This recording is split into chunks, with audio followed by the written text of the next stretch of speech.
Hey guys. I tried to adjust the volume there at the end, but it was too late.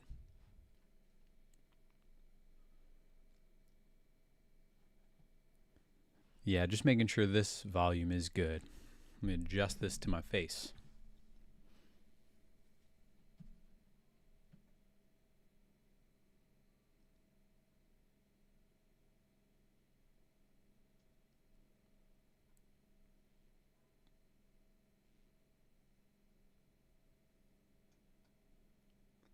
All right, still sounding low. Let me turn it up a little bit. Also, I can turn it up on the mic itself. How's that sound? We doing all right?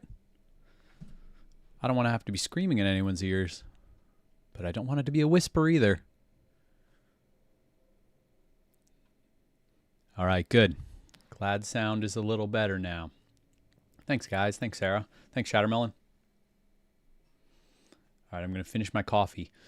It's only 2 p.m., but I think when I'm done with my coffee, then it's allowed to be beer time. Being home with Calvin, I got a lot of paternity leave. That's why I can do reading midday, and I'm glad enough of you guys can join midday, although it's not midday for everybody. It's late night for some of you. So yeah, every day feels like the weekend. Phone volume down. Oh, the first time readers are streaming? Nice.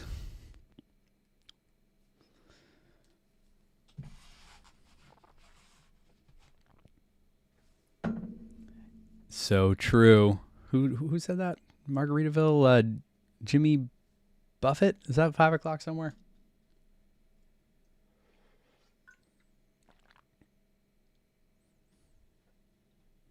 I'm looking up maps because I was trying to find that map that I was looking at last time that I think Christopher Tolkien made. So I did find 2 others. Let me go to this one. So I found this map, which is really cool, although I can't quite get I don't know, it's not quite the resolution I was hoping for, but it's so cool that he's got all these like notes on it, the annotations, which is really cool. But the one we were looking at last time had a better forest around Honorian.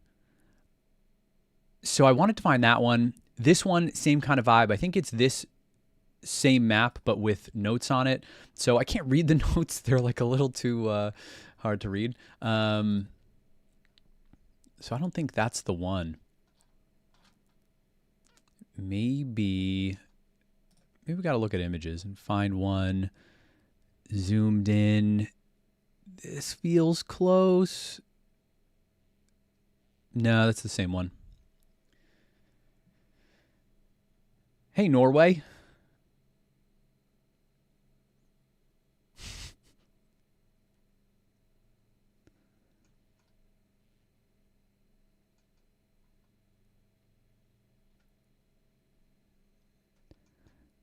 All right, I don't see the exact one yet. I'm going to have to bookmark it like a smart person next time. Ooh, this is the one. I don't know if this is really the full map, but it's showing that little bit that I was looking at where it's got the highlights for the little towers with their fire. The beacons.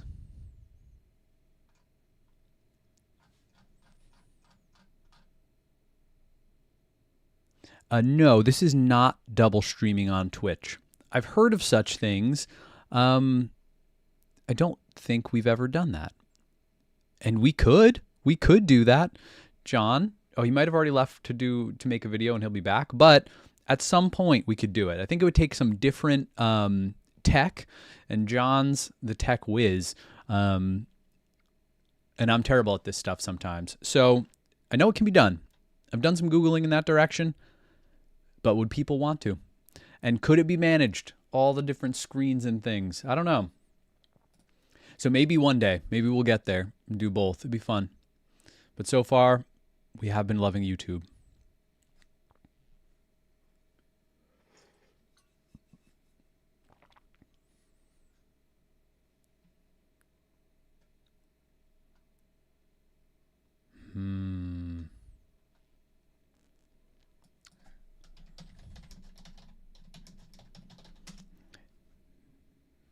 Some of these detailed maps are pretty sweet. But they're not as good as that last one that we found. And I'm specifically just thinking of Minas Tirith, because it had so much good detail right nearby and north, and kind of showing some of the Enorian in the forests, and where the wild men met them. And I think it even showed the ring around Minas Tirith. We were talking about that. So that was pretty great.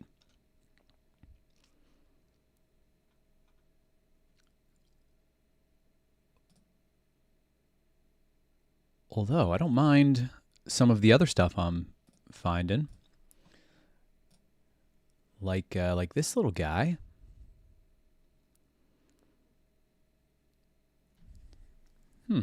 This can't be.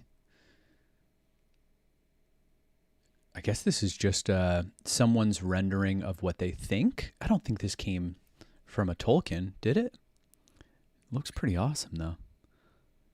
How do they have so many things labeled?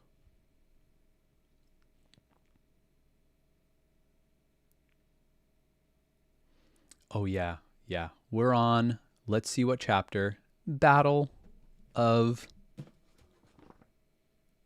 the Pelennor Fields. So, pretty big thing. Ooh, I might need to add more light to this situation.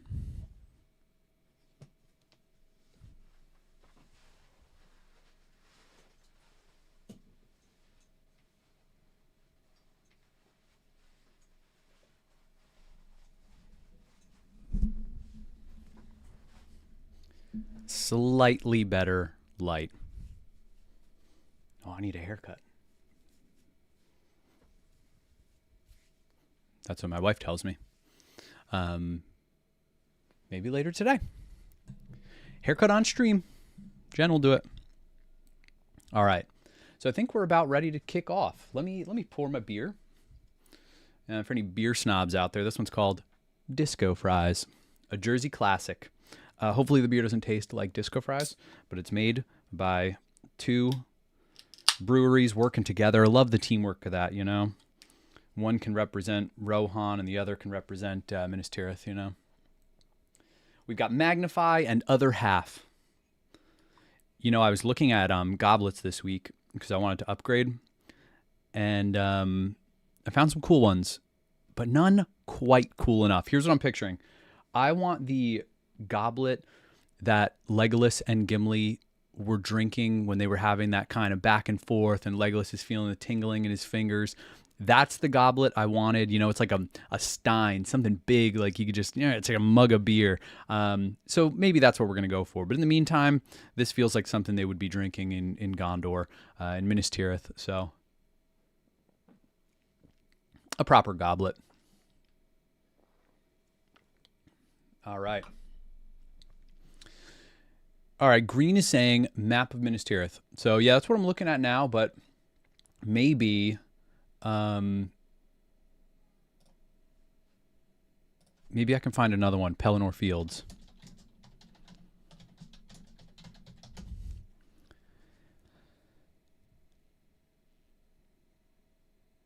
Oh, I see one with too many labels. I don't want to be seeing all the stuff. It looked like they were showing where armies were moving. No. We're not doing that.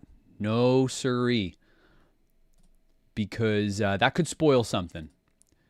Okay, this one might work. So maybe this is going to be decent.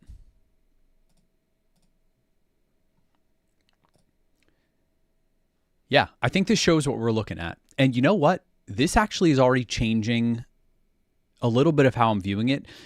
Zoomed in. Now, clearly, this doesn't look like the hand of JRR, but I assume it was done with wisdom. So call this out if anyone's thinking this is not accurate. If this looks like they're missing something, a little sloppy, something else going on, let us know. But okay, good. This is actually changing a little bit of my view where they're coming from the north. I think as I was reading certain things, it felt like they were coming from the east directly over, but really they're coming in from the north either way. And then theoretically, I'm expecting Aragorn from the south, and it feels like he would be coming from almost behind Minas Tirith, or at least like directly on the south. So within the fields, they might not even know they're coming.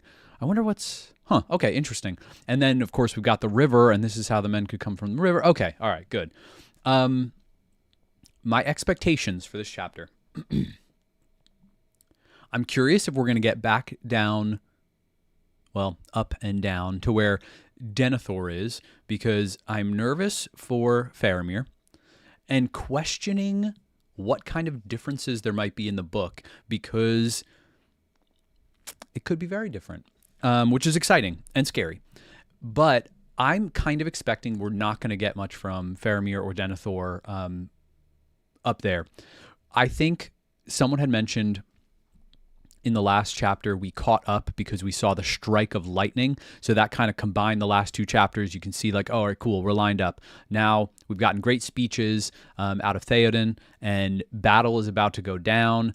I'm thinking we're going to get a little bit more of a play-by-play of what's happening. Maybe we'll get some Gandalf action, maybe some Pippin action, and then maybe Merry, and maybe we're going to find out what's going on with Durnhelm. So I'm curious about people who could be dying in this chapter. Could be sad. Wait, the lightning that we saw strike, was that Gandalf? And maybe it wasn't lightning, but lightning-esque in its brightness. That was Gandalf stepping up to the Witch King of Angmar, right? That's my kind of thought about it, but I guess I could also be wrong, and that could be something evil, and it was like kind of his, like, I'm here to destroy you guys. But lightning feels bright and white and good somehow, and yet storm clouds and thunder feel evil. Why is that?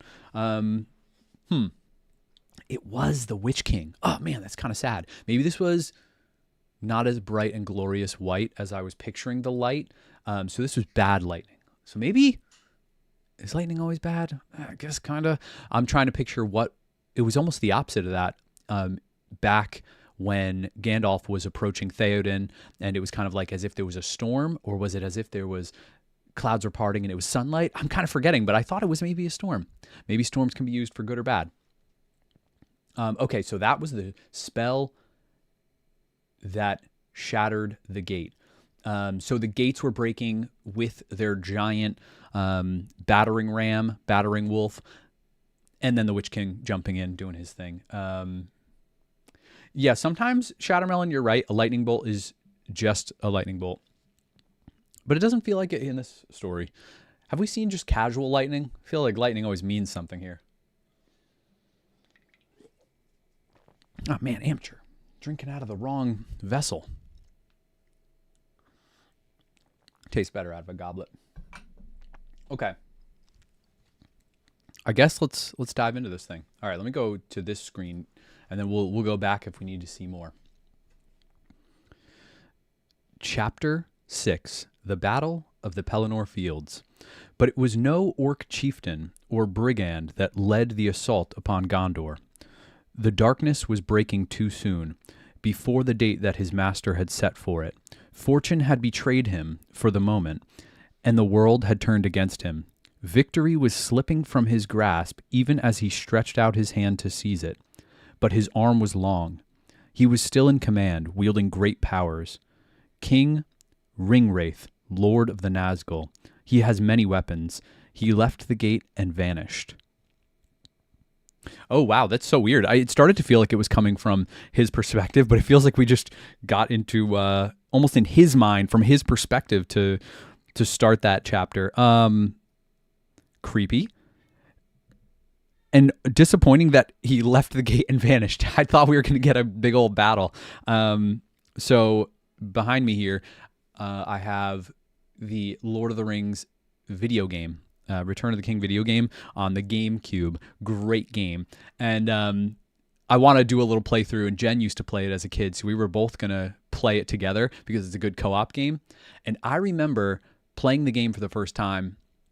It was cool because they added certain things that didn't feel like they were quite in the movie, but they were like adjacent, and there were little battles where you're like, oh, this wasn't so much in the movie. So I was curious if the book was going to be a little bit more, if we were going to get some extra battles. So I had my hopes up that we were going to get a Gandalf Witch King battle right here by the gate. It just would have been so cool. But I guess he felt this change in the wind that they all seem to be feeling, and he got out of there with a little foreshadowing of him having many weapons.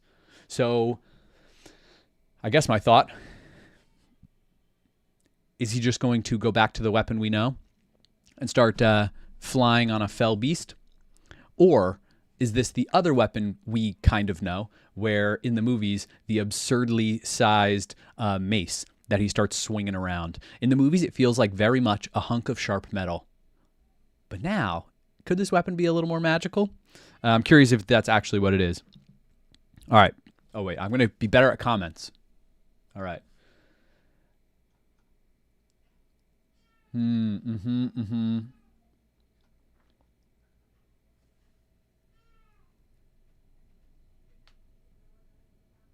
Oh, Mary felt the Nazgul effect. Whoa, Dark Wizard Curse, Lightning Bolt. Whoa.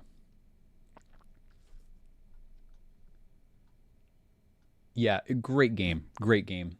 I'm eager to do that with Jen. Maybe after Calvin's bedtime, we can play through it. Maybe we'll stream that, or at least make a video of it, because it's going to be a fun piece of nostalgia. I think it's going to hold up.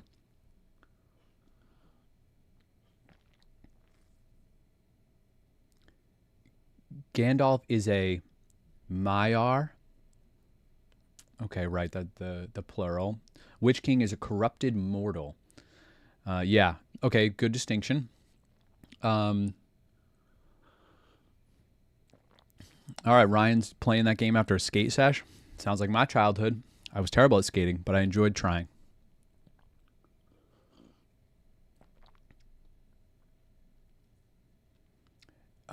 Yeah. Ooh, hadn't read the books as a kid, so the Mouth of Sauron at the end blew my mind. So true. I feel like maybe the order was watching the movie, then in the games, the Mouth of Sauron was a lot bigger. It was like a fight. It was a whole thing. It was intense. So it makes me think they were designing the game before they knew that was going to get cut. Then the extended edition comes out. We get a little more action there. We're like, okay, now I'm talking about all this stuff. Big fan.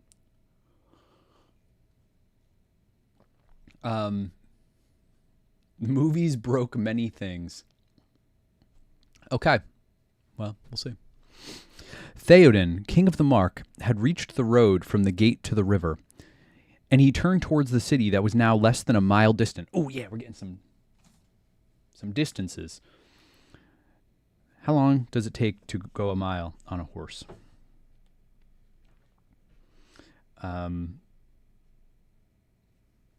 He slackened his speed a little, seeking new foes, and his knights came about him, and Durnhelm was with them. Yeah, nice.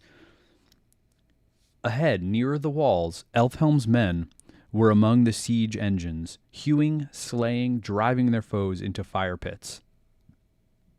Oh, okay. Cool. Quick action. Well, nigh all the northern half of the Pelennor was overrun, and their camps were blazing. Orcs were flying toward the river like herds before the hunters. Oh, are they like fleeing? And the Rohirrim went hither and thither at their will. But they had not overthrown the siege, nor won the gate. Many foes stood before it, and on the further half of the plain were other hosts still unfought. Southward, beyond the road, lay the main force of the Haradrim. And their horsemen were gathered about the standard of their chieftain. And he looked out, and in the growing light he saw the banner of the king, and that it was far ahead of the battle, with few men about it. Then he was filled with a red wrath and shouted aloud, and displaying his standard, black serpent upon scarlet. He came against the white horse and the green with great press of men, and the drawing of the scimitars of the Southrons was like a glitter of stars. So they're all whipping them out, flashing their swords. All right, I've got to check now. Okay, so everything gathered seems like it really was out here south of the roads. They've got a distance to cover here in order to work their way through all these dudes. Okay, yeah, we got some ground to cover from Rohan.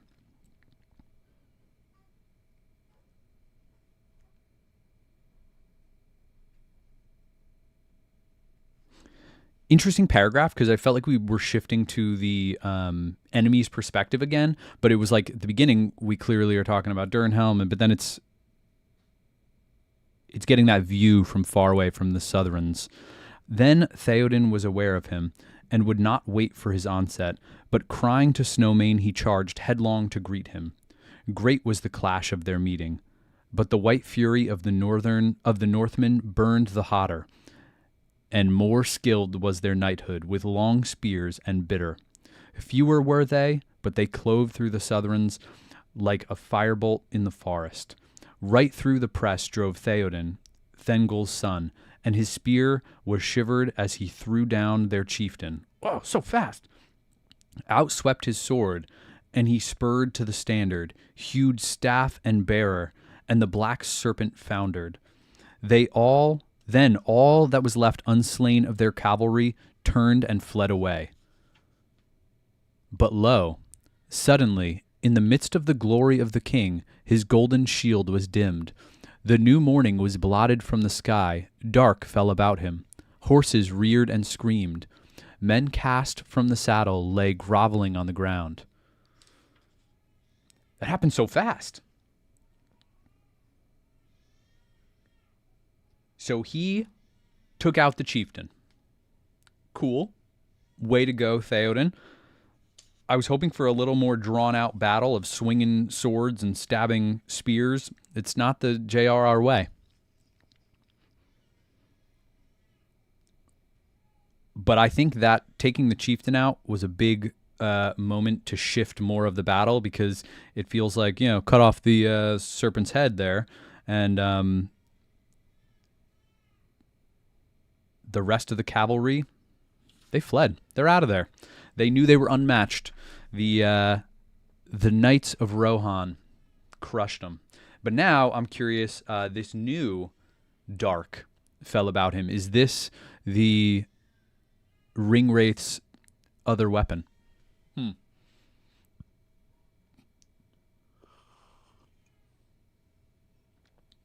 Yep. Huge cut to the morale. Yeah, I guess you're right, too. Cutting down the banner bearer would do major things for morale, because then all these dudes are looking around and they look back and see their banner and they're like, yeah, we're doing all right. Go us. And then if you look back and it's gone, then you're like, wait, hold up. That would only come down if we're losing. If there's more chaos, that would be, they would lose their signal that the battle is continuing. And that would kind of be like, all right, I guess it's time to retreat and run. This is bad news. So yeah, huge morale, not boost, whatever the opposite of that is, hit to morale. All right, so Theoden senses this darkness, and he's trying to regather his guys. To me, cried Theoden. Up, Eorlings. I gotta be able to pronounce that better. Fear no darkness. But Snowmane, wild with terror, stood up on high, fighting with the air, and then with a great scream he crashed upon his side. A black dart had pierced him. The king fell beneath him. No, not Snowmane.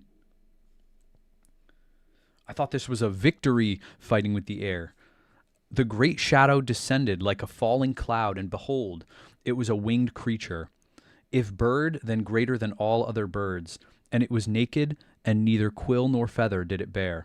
And its vast pinions were as webs of hide between horn fingers, and it stank. Ooh, bonus grossness.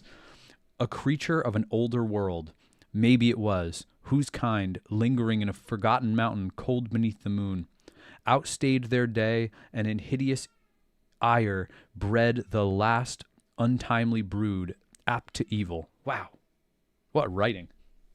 Um, that's the kind of thing you gotta read over twice. My goodness, he knows how to put those words together.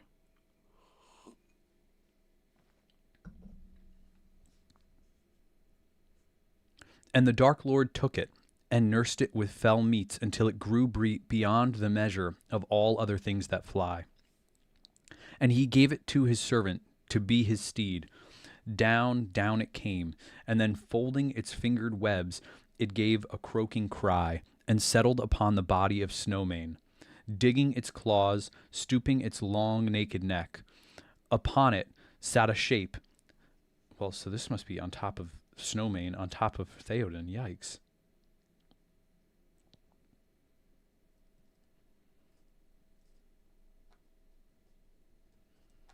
Poor guy. Where are his knights? Upon it sat a shape, black-mantled, huge and threatening. A crown of steel he bore, but between rim and robe naught was there to see, save only a deadly gleam of eyes, the Lord of the Nazgul. We don't see eyes in the movies, do we? A deadly gleam of eyes.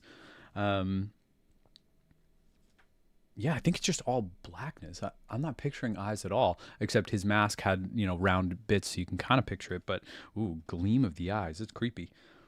To the air he had returned, summoning his steed ere the darkness failed.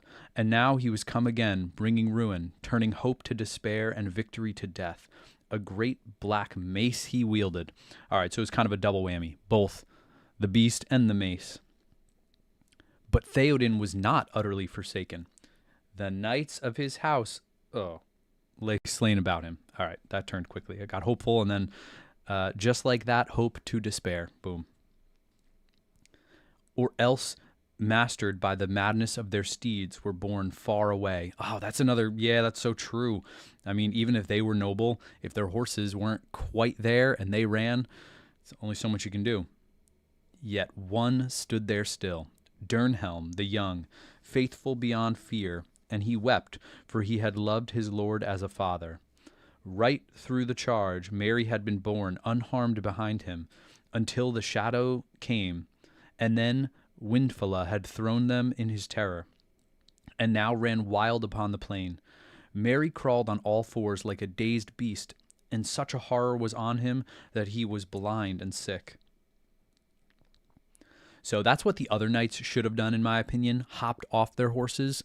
Although I'm picturing maybe medieval knights where supposedly there's so much armor that if they were to fall off their horse, they couldn't even get up off the ground themselves.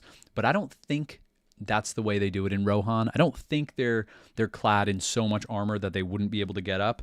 But I'm glad Dernhelm and Merry didn't cling on the horse as it ran, and they decided, well, I don't know how intentional it was, but they ended up staying. It sounds like for Dernhelm, it was on purpose because it was beyond fear. Merry, maybe it was a little bit of an accident, but I'm going to maybe give Merry a little credit and think that it was kind of on purpose to follow Dernhelm. King's man, his heart cried within him. You must stay by him. As a father you shall be to me, you said, but his will made no answer, and his body shook. He dared not open his eyes or look up. Then out of the blackness in his mind, he thought that he heard Dernhelm speaking, yet now the voice seemed strange, recalling some other voice that he had known. Begone, foul Dwylmer Lake, lord of Carrion, leave the dead in peace. Ooh, a cold voice answered, come not between the Nazgul and his prey, or he will not slay thee in thy turn. He will bear thee away to the houses of lamentation, beyond all darkness, where thy flesh shall be devoured, and thy shriveled mind be left naked to the lidless eye.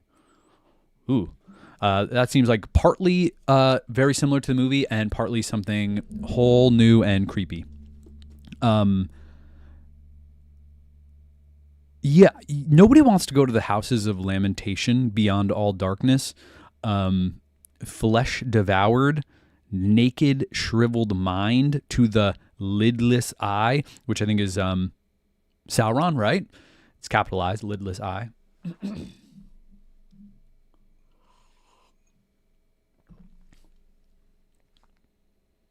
All right, yeah, Durnhelm and Mary did fall off, to be fair, but I like to think that on some level it was because they were willing to fall off. Like in that moment, they maybe made some subconscious choice to want to stay rather than the horse running and they cling to the horse. They kind of said, no, I'm staying and you're running. What's going on? I'm down. Maybe giving them too much credit, to be fair. But if none of the other knights stayed, all of the horses must have been equally scared, although maybe they're not as good of riders. Mary is not as good, but you got to think that Durnhelm is a good rider. I don't know. I'm going to have to read this another time or two before I can really settle in on some of these details, but I'm curious if you guys think this was truly falling or if there was some intention to stay by Theoden.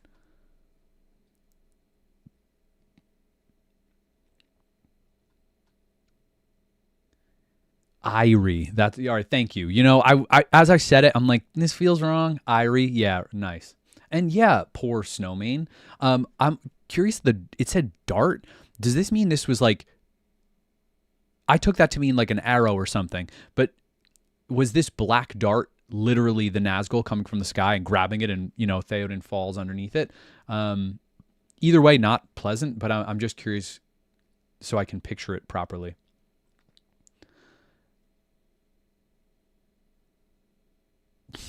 Yeah, massive facial reconstruction. I am still John. I have just changed my face a little. Um,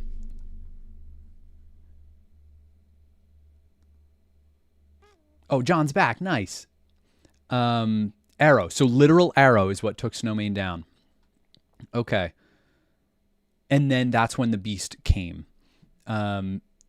Okay, good. Glad we're talking literal, not metaphorical. Although arrow of Nazgul, someone says, or bolt or javelin or something else. I guess maybe I want Snowmane to be falling to something noble. I don't want him to be dead. But it kind of feels like it's like when you're in a tournament of some kind and you'll lose to a team. At least for me, I kind of want that team to win because then in the end, it's like, oh, we lost to the champions, So that's a pretty good way to go. It's almost like we're in second place. So I don't want Snowmane to be dead. But if Snowmane is going to be dead, it feels better if it came from the king of the Ringwraiths, if it came from a Nazgul. Like if it sounds like it's a spear or just an arrow, then that feels kind of random. A little lame, like it was some orc hiding in the back just shooting lob arrows over there. Yeah, so I'm thinking if it was an arrow, it was from a random other orc or something, not from the Nazgul. But I'm hoping it's more metaphorical and kind of Nazgul. Ugh, I don't know. I'm going to go back and forth on that one. I'm not sure if the text offers clarity or if that's kind of up to us, but it might be an arrow. I don't know. I'm going back and forth. All right. So this conversation with the Nazgul, pretty intense. A sword rang as it was drawn. Do what you will, but I will hinder it if I may.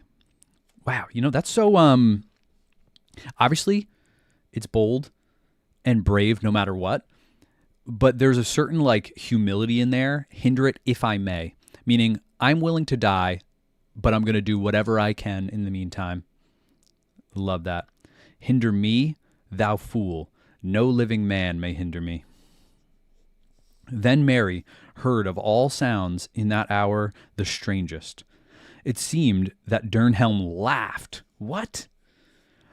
And the clear voice was like the ring of steel. But no living man am I. You look upon a woman. Eowyn I am. Eomund's daughter, you stand between me and my lord and kin.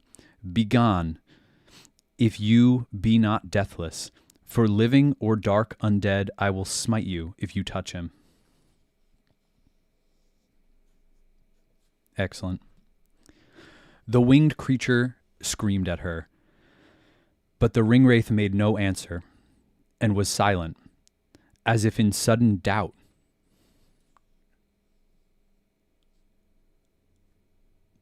Very amazement for a moment conquered Mary's fear.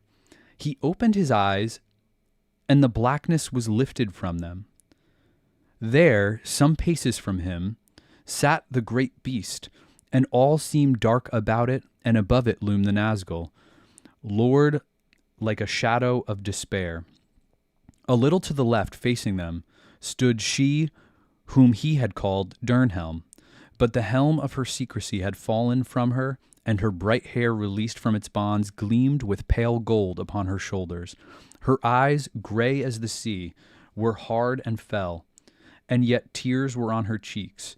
A sword was in her hand, and she raised her shield against the horror of the enemy's eyes.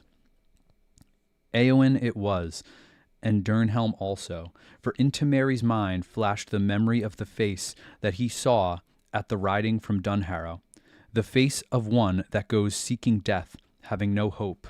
Oof! And pity filled his heart, and great wonder, and suddenly the slow-kindled courage of his race awoke. Ooh, yeah! Slow-kindled indeed.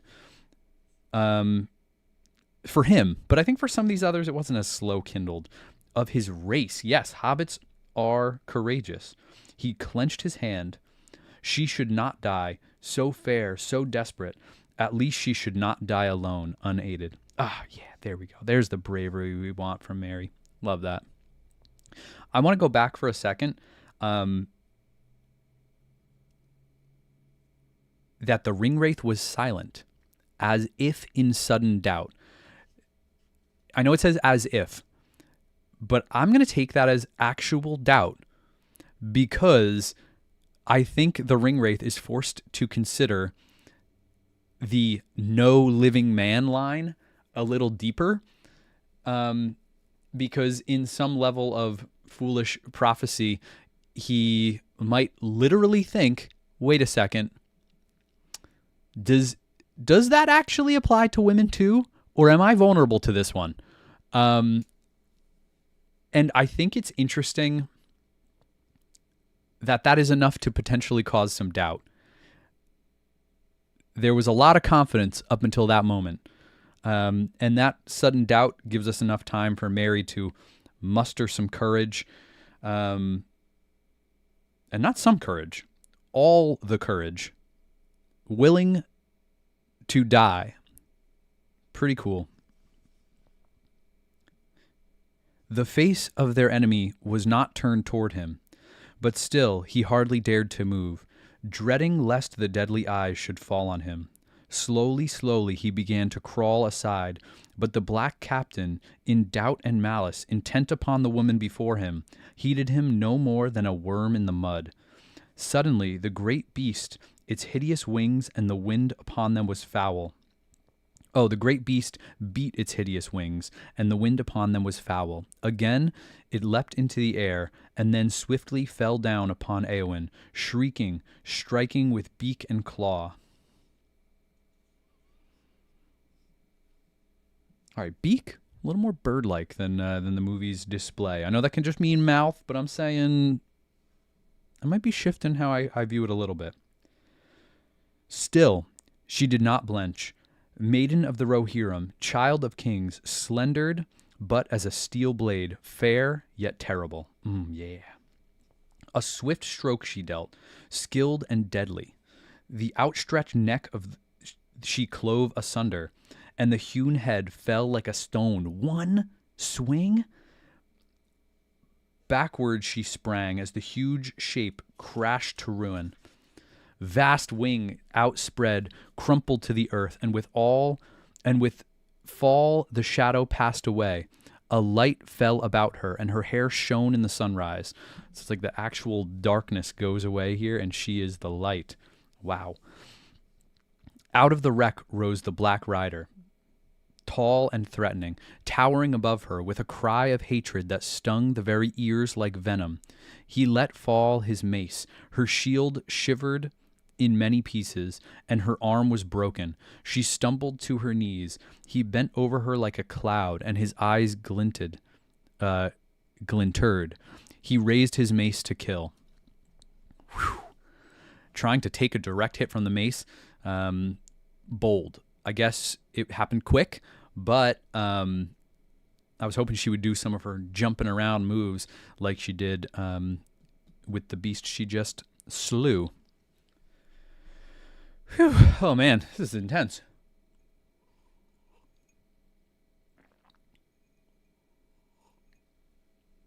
First doubt for 1,340 years or 1,240 years. Either way, crazy. I forgot it was that long.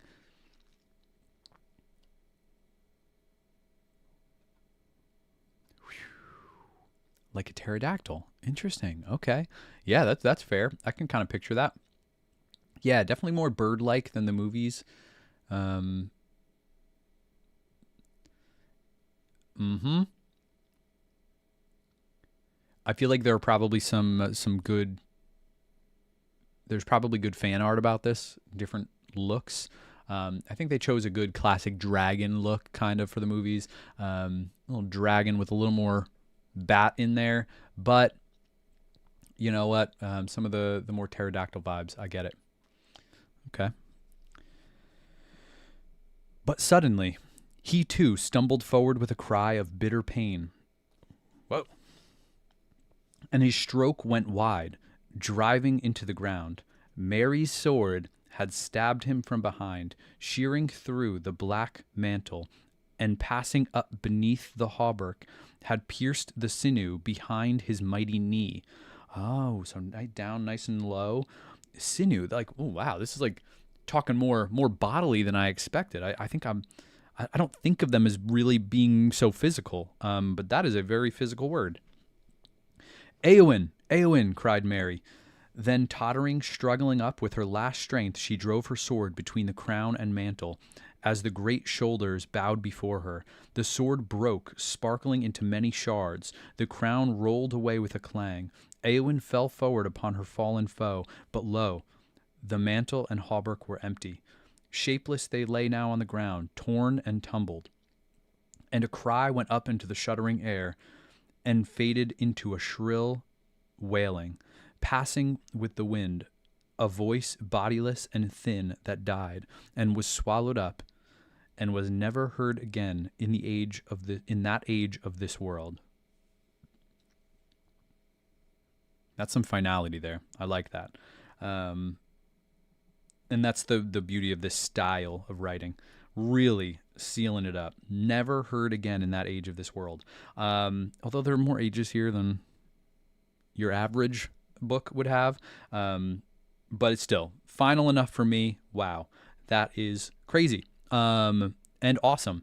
And I'm glad that Mary had as much of a role as I expected him to have, where he didn't do the killing, but he did the distracting. He did a lot of damage, and it was just enough that they could not have done this on their own, either one of them.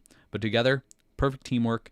And this goes back to, I'm curious if it's going to come up in this chapter, but it's something that John drew our attention to earlier in the book, where the sword that Mary is carrying is a kind of special sword. Because it was kind of, if I'm remembering correctly, and correct me, I know you will, it was something like the sword was originally made by enemies of the king of Angmar in ancient times. And it was made with some kind of special power, some kind of magic oomph to fight specifically, I guess, the people of Angmar or the king, or, you know, those people that they were enemies with. And they got these swords when they were up there. So this sword might have had more power to do damage than any other sword would have. Otherwise, maybe Mary would be the equivalent of a worm on the ground slithering around. Nothing to worry about because nothing can hurt him. So maybe that was the first time he had experienced real pain in a while. And then death right after. But I'm curious then what it was about Eowyn's sword, if there was anything special, or if it was just that she was a woman, or if there was anything more to it. Oh, it is discussed later. Ooh, yeah, good. Oh, interesting. Yeah, right. And Tom Bombadil might have even known that.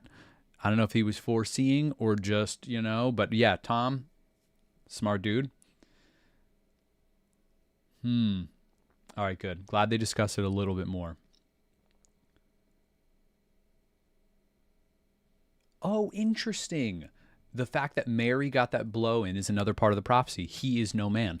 All right, that's kind of true. I think I still think of hobbits as being men because they just feel like a slightly different race, but I don't know. I still think of them as men in a lot of ways, but you're right. They're not. It's like elves, dwarves, men, hobbits. Men is a different distinction here, as there are many types of sentient beings. Okay, cool. That's a good reminder too. So technically, I don't know. Or then someone says, Shadowmelon saying technically hobbits are men. So that's where I'm saying, I don't know. And this could go a little deep. Because yeah, are they men? Would he be scared of dwarves or elves? Or do they fall under men in some broader category? These are questions I do have. All right, let's see. Yeah, the sword stabbing his face probably did a good job hurting him. But he does not seem scared of anything or arrows or anything else. So I'm curious if the sword was held by someone else, would it have done the same amount of damage? To me, a sword like Aragorn's, that's something that could do some damage. But then what if it was Gimli? What if it was Legolas? Like, what can actually hurt him and what can't? I'm still just curious. Maybe we never really find out, but it's interesting. All right, someone else says hobbits aren't men. I think hobbits aren't men. I mean, yeah. I mean, you're right. Different sects. Are they, Numenorians or Druidine? Yeah, vagueness of the prophecy. And do Nazgul really care about prophecy? That pause makes me think, yes, they do. And yeah, if you're using it for human, technically a woman is a man too. Absolutely. But it was enough that I think the Nazgul had to doubt it.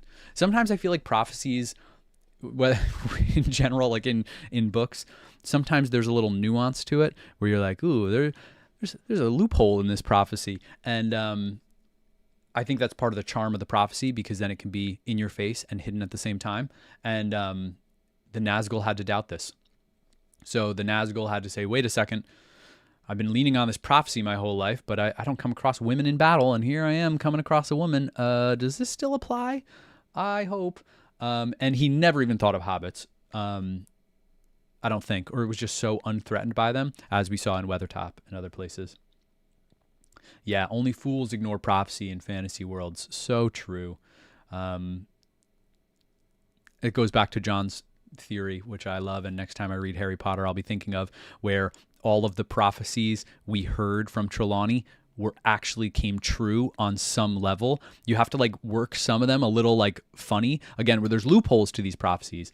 But if you do that, you can find a way to make every prophecy true, which I love. But I haven't been able to go back and actually do that. So second time read, we're going to be on a prophecy hunt. I often think that with foreshadowing too. But sometimes that doesn't come to fruition, It doesn't really go all the way through. Wow, so many comments. Yeah, we're getting a lot of genie rules, yeah.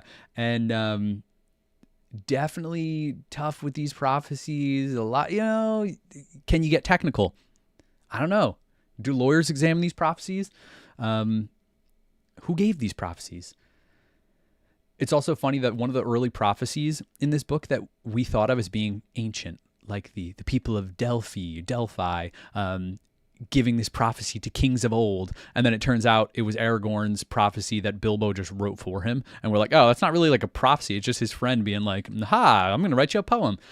So that was also a funny thing early on that made me almost doubt prophecies on some level in the book, because things we think of as prophecy could just be like a random hobbit making up a poem because it's cool.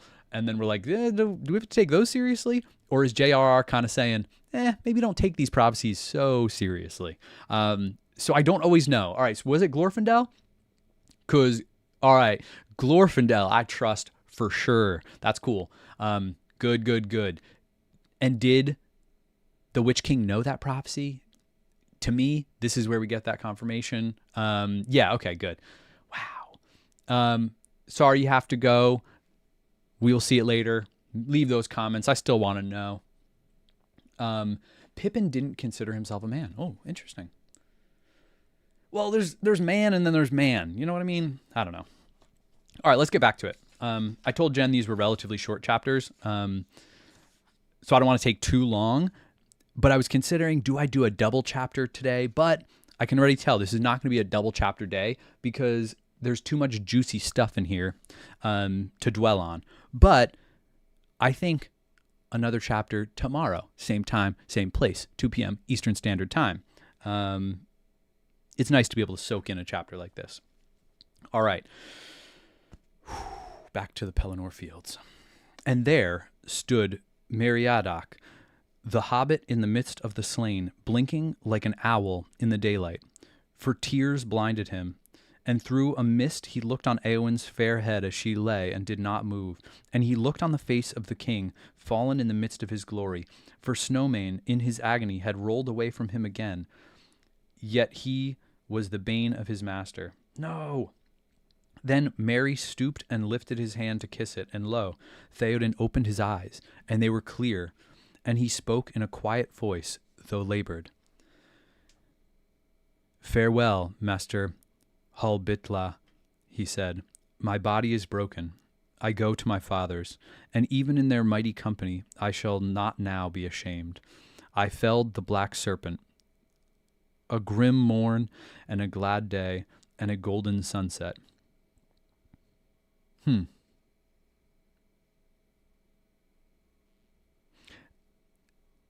Did he, though? He fell the black serpent. Did he bring him down or, like, damage him in the fall, which made him not fly away or just kind of hang there? I mean, we can give it to him if it makes him feel better. But I'm glad he's proud of himself. And I want him to have honor when he goes to meet his forefathers, but it kind of feels like his horse was hit by potentially a stray orc arrow and then fell on top of him. So, I don't know. I like to think he had a part to play, but did he actually... Did he miss something? Oh, the Southern King. Okay, all right. Fair point. Good. You're right. I can't dismiss that. That obviously is a huge deal. It didn't go as slow as we just got with this fight, so we didn't get the play-by-play. And it happened so fast, I think we missed the significance of how that shifted the battle. A good clarity. Okay, yeah. So we can certainly give him honor. He can go in glory. A grim morn and a glad day and a golden sunset.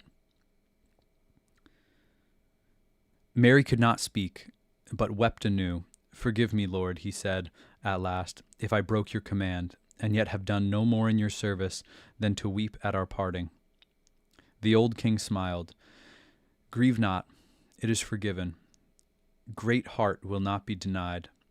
Live now in blessedness, and when you sit in peace with your pipe, think of me, for never now shall I sit with you in Meduseld, as I promised, or listen to your herb lore. He closed his eyes, and Mary bowed beside him.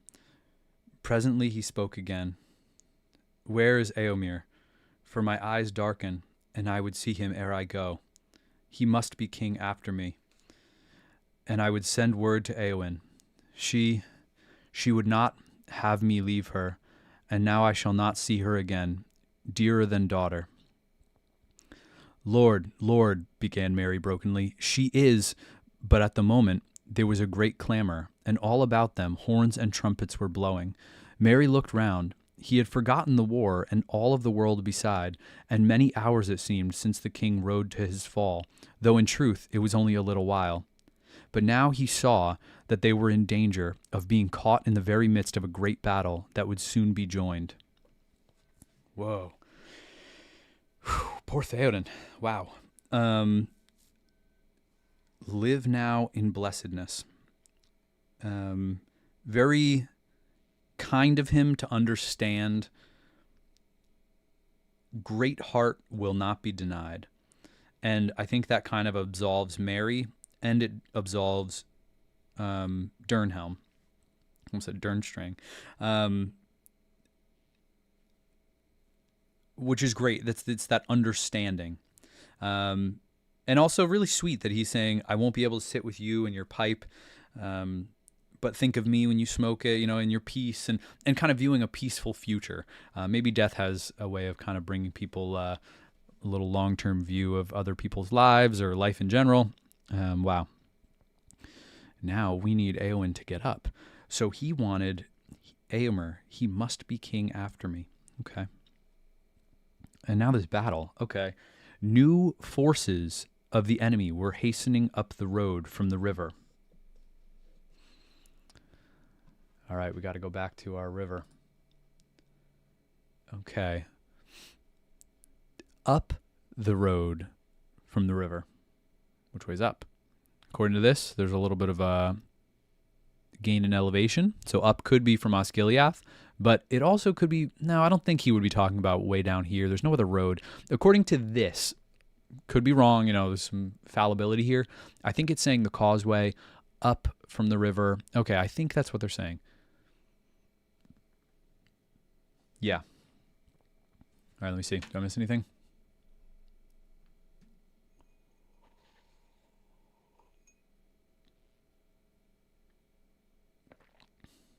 Old and despairing, but then he saved his people and went out fighting. So true.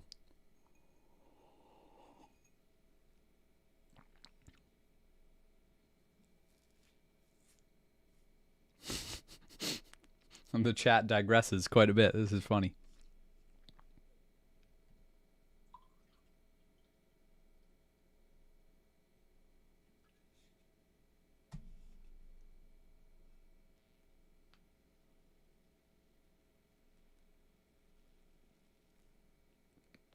Yeah, that makes sense. So Minas Tirith is kind of up. It is on a mountain, as you point out there. So true, Ower.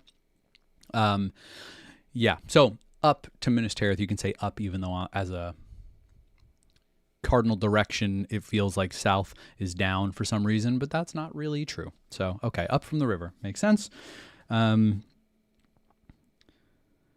the road from the river, and from under the walls came the legions of Morgul. And from the southward fields, and there we go. And from south came footmen of Harad with horsemen before them, and behind them rose the huge backs of the Mumakil with war towers upon them. But northward the white crest of Éomer led the great front of the Rohirrim, which he had again gathered and marshalled, and out of the city came all the strength of men that was in it. And the silver swan of Dol Amroth was borne in the van, driving the enemy from the gate. Wow, all right, nice move to go over to the gate and pull the enemy away. And crazy that there was enough energy in the city that they could come out to help. Whoa. For a moment, the thought flitted through Mary's mind. Where is Gandalf? Is he not here? Could he not have saved the king and Éowyn? But thereupon Éomer rode up in haste, and with him came the knights of the household that still lived and had now mastered their horses. About time. Mastered their horses. Took them a while. All right, I'm not trying to downplay it, but also, come on, guys. What are you training your whole lives for if along comes some kind of scary monster and then everyone runs away? So this was their battle, and a hobbit and a woman made them look silly. They looked in wonder at the carcass of the fell beast that lay there, and their steeds would not go near. Bunch of babies.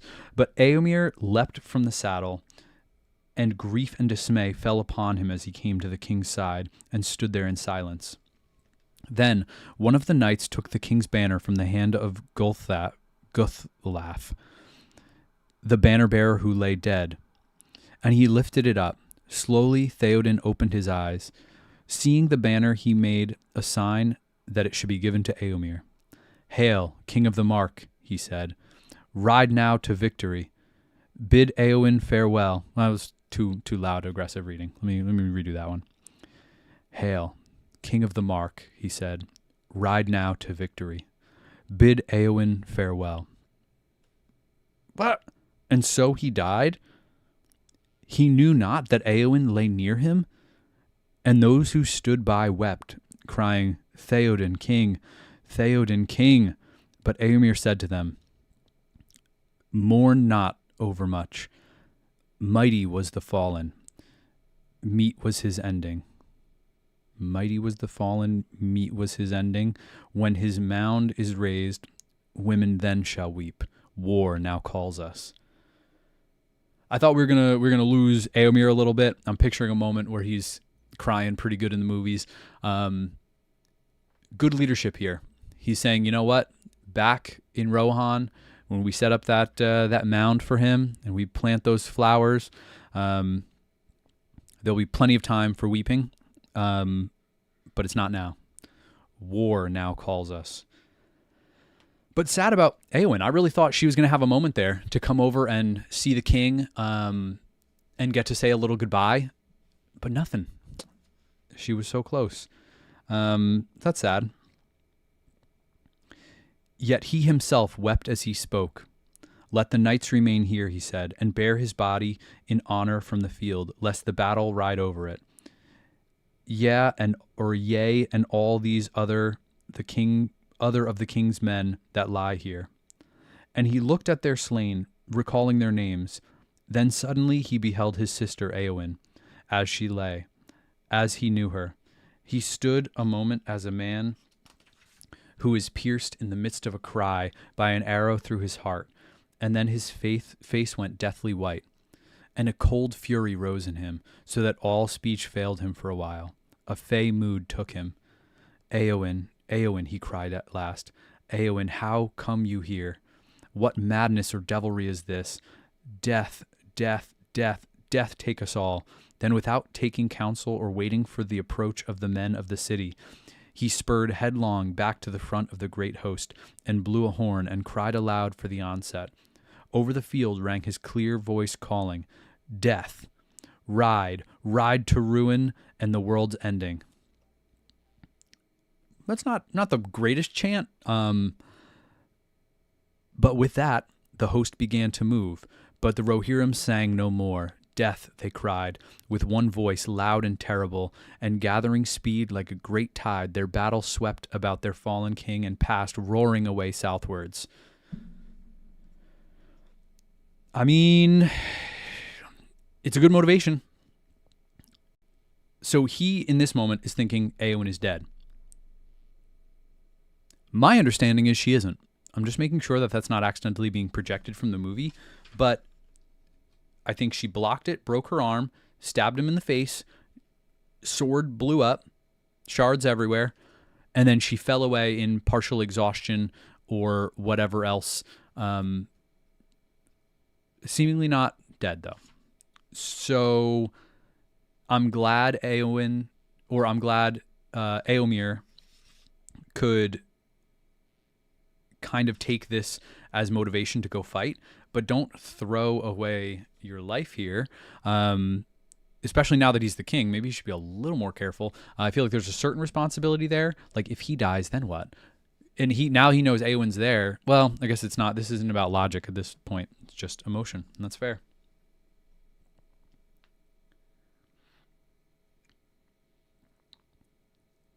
Movie did change many things.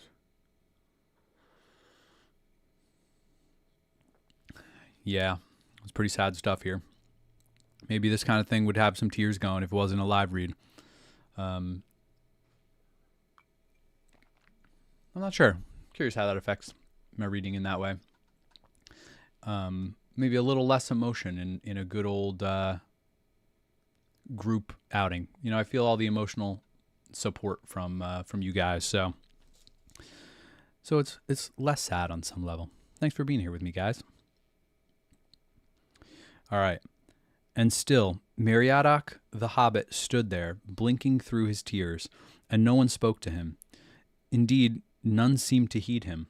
He brushed away the tears and stooped to pick up the green shield that Eowyn had given him, and he slung it at his back. Then he looked for his sword that he had let fall, for even as he struck his blow, his arm was numbed, and now he could only use his left hand, and behold, there lay his weapon. But the blade was smoking, like a dry branch that has been thrust in a fire, and as he watched it, it writhed and withered and was consumed. Whoa. So both blades that pierced him went away. But the Rohan blade from Eowyn shattered in a moment. But this one from Merry is longer and withered away. I think that's probably its power, that it could even survive this long. Interesting. And was consumed. So passed, here we go, the sword of the Barrow Downs, work of Westerness. But glad would he have been to know its fate who wrought it slowly long ago in the North Kingdom, where the Dunedain were young. And chief among their foes was the dread realm of Angmar and its sorcerer king. Oh, sorcerer king. I don't know if I've noted that. Like, even back in the day, sorcerer king makes me wonder, are we talking wizard? Are we talking funky stuff? Because that doesn't feel like a good thing. Like, even before he was kind of turned evil from the ring, it sounds like maybe he was already being a little funky back then. Interesting. And I like that it's like going back to the person who made it. Like, he will never know, but that person who made that sword had an impact on the fate of men on some level 1,000 years later. Really cool. No other blade, not though mightier hand had wielded it, would have dealt that foe a wound so bitter, cleaving the undead flesh, breaking the spell that knit his unseen sinews to his will. This was very fateful indeed. Cool. I'm glad it like confirms that as like genuinely what this was. So many little pieces coming together. So cool. Pros of all pros.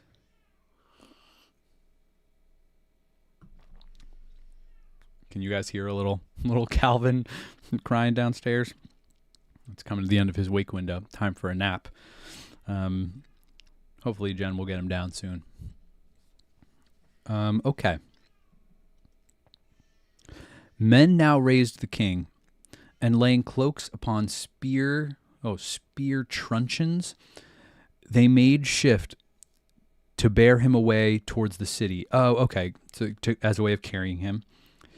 And others lifted Eowyn gently up and bore her after him. But the men of the king's household they could not yet bring from the field, for 7 of the king's knights had fallen there. Whoa. And Diorwine, their chief, was among them.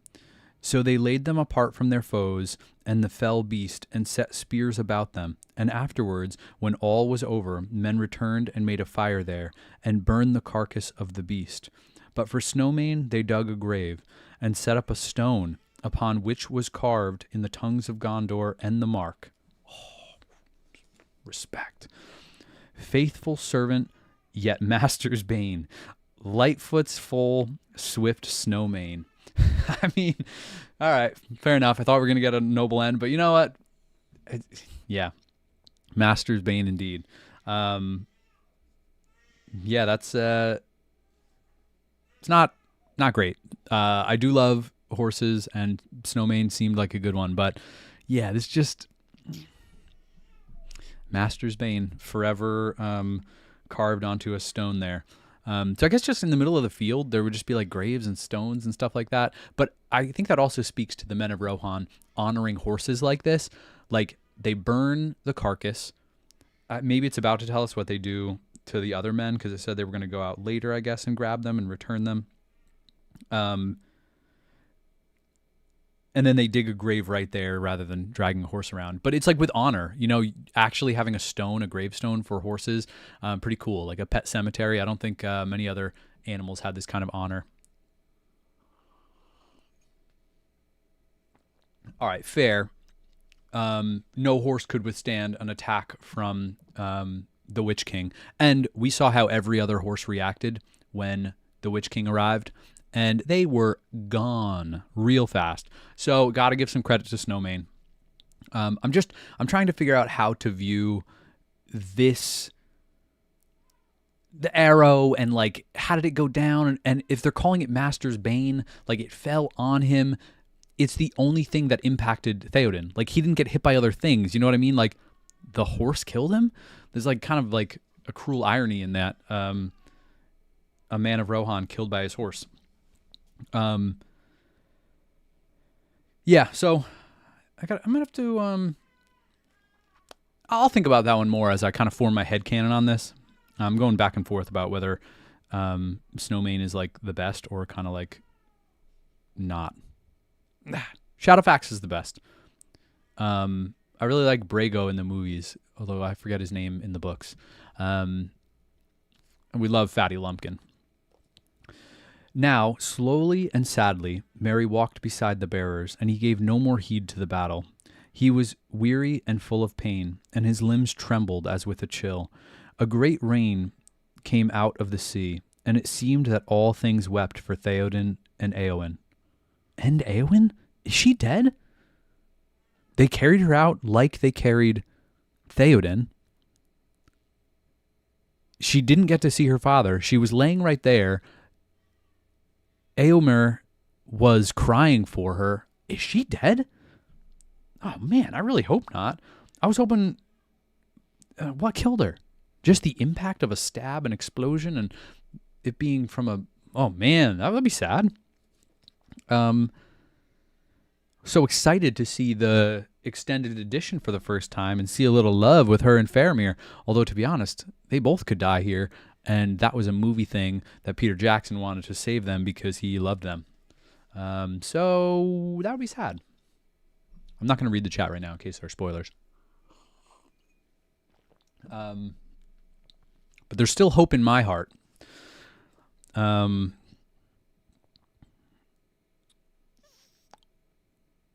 Oh, yeah, back over here. Wept for Theoden and Éowyn, quenching the fires in the city with grey tears.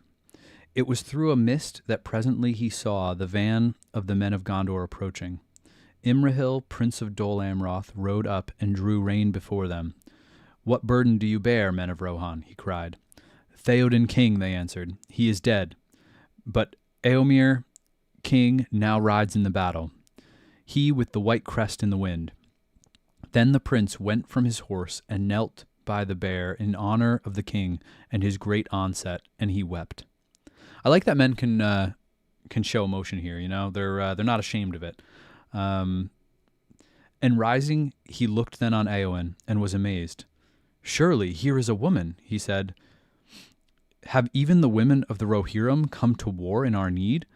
"Nay, only one," they answered. "The Lady Éowyn is she, sister of Éomer, and we knew naught of her riding until this hour, and greatly we rue it." Then the prince, seeing her beauty, though her face was pale and cold, touched her hand as he bent to look more closely on her. "Men of Rohan," he cried, "are there no leeches among you? She is hurt. To the death maybe, but I deem that she yet lives." Yes! All right. Way to go. At least somebody's paying attention. Glad they didn't burn bodies back then or bury her out there. And he held the bright burnished vambrance. Oh, we got words going on here. That was upon his arm before her cold lips, and behold, a little mist was laid on it, hardly to be seen. Oh, so it's like something shiny metal, and you can see a little of the mist, so it's like, okay, she's breathing very lightly. "Haste now is needed," he said, and he sent one riding back swiftly to the city to bring aid.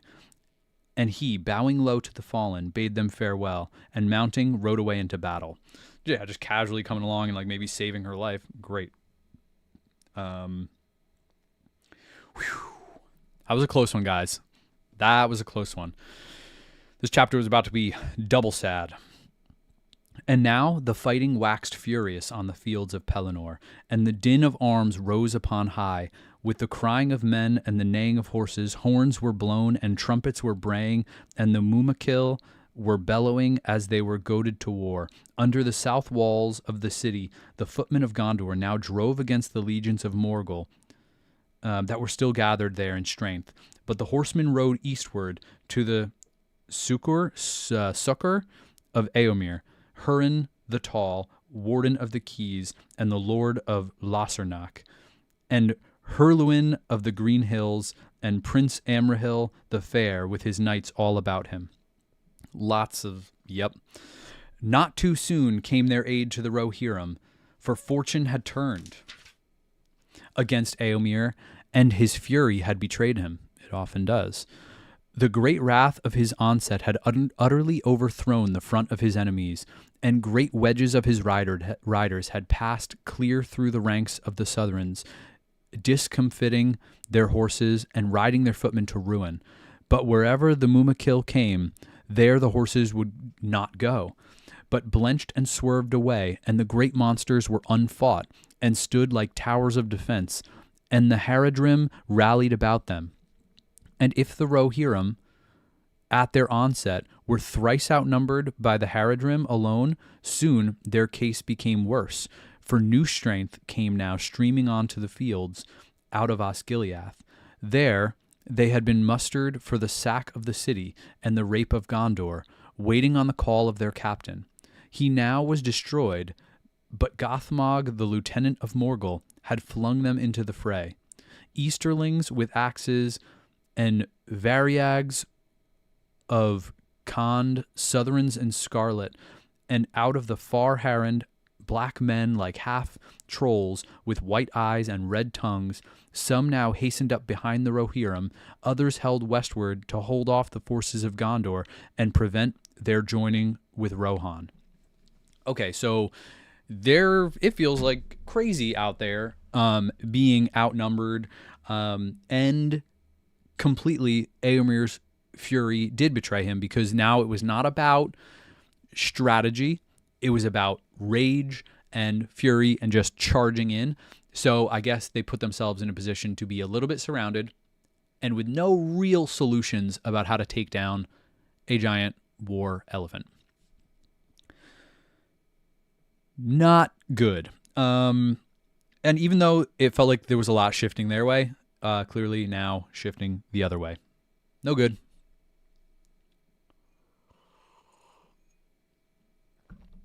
All right. Army of leeches. Yes, indeed. It was even as the day thus began to turn against Gondor, and their hope wavered, that a new cry went up in the city. It being then mid-morning. Mid-morning? I thought it got later because Theoden mentioned sunset. So I guess he's talking about life. I'm going to see what he exactly said, I think. All right, I lost it. But yeah, he was kind of doing a little mentioning sunset and golden sunset.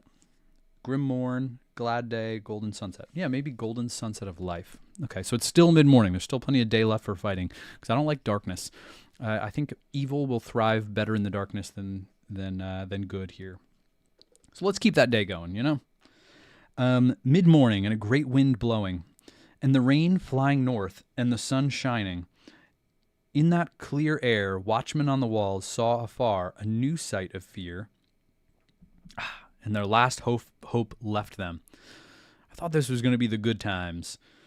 For Anduin, from the bend at the Harland, so flowed that from the city men could look down it lengthwise for some leagues, and the far-sighted could see any ship that approached. And looking thither, they cried in dismay. For black against the glittering stream, they beheld a fleet borne up on the wind, Dromons, the ships of great draught, with many oars, and with black sails bellying in the breeze. All right, let me go see. I should have been not on this screen for so long, but I keep glancing at it myself. So fair point. They're able to see coming up from the river. I wonder where they're going to get in. I guess they would take this southern gate, or they go all the way up to Osgiliath and come in from there. Okay, interesting. Oh, they literally know like immediately what they are. Okay, I thought maybe there'd be like mixed feelings. No, they know. The Corsairs of Umbar, men shouted. The Corsairs of Umbar, look, the Corsairs of Umbar are coming. So Belfalas is taken, and the Ether and Lebanon is gone. The Corsairs are upon us. It is the last stroke of doom. And some, without order, for none could be found to command them in the city, ran to the bells and told the alarm, and some blew the trumpets, sounding the retreat. Back to the walls, they cried. Back to the walls. Come back to the city before all are overwhelmed. But the wind that sped the ships blew all their clamor away. The Rohirrim, indeed, had no need of news or alarm. All too well they could see for themselves the black sails, for Eomer was now scarcely a mile from the Harland. Let me go back over here. Wow, he made it far down. I mean, I'm still getting a feel for like the mile distance here, but okay, so and it literally gives miles. Okay, so if this is proper scale, that means he's already south of Minas Tirith over here. Okay, interesting. He's farther down than I thought, and he must truly be surrounded. Not looking good. Not looking good. Okay. And a great press of his first foes was between him and the haven there, while new foes came swirling behind, cutting him off from the prince.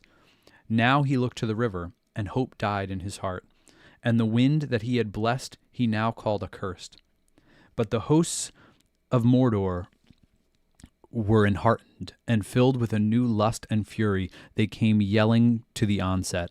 Stern now was Eomer's mood, and his mind clear again. Finally, he let blow the horns to rally all men to his banner that could come thither, for he thought to make a great shield wall at the last, and stand and fight there on foot till all fell, and do deeds of song on the fields of Pelennor, though no man should be left in the west to remember the last king of the Mark. Noble thought that he's saying, you know what, this is it, but if I'm going to go down, I'm going to go down swinging, even if no one can remember me. So he rode to the green hillock, and there set his banner, and the white horse ran rippling in the wind. Out of doubt, out of dark to the day's rising, I came singing in the sun, sword unsheathing. To hope's end I rode, and to heart's breaking, now for wrath, now for ruin, and a red nightfall.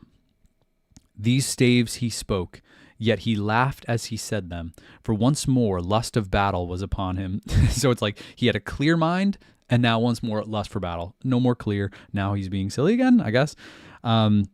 He was still unscathed, and he was young, and he was king, the lord of a fell people. And lo, even as he laughed at despair, he looked out again on the black ships, and he lifted up his sword to defy them.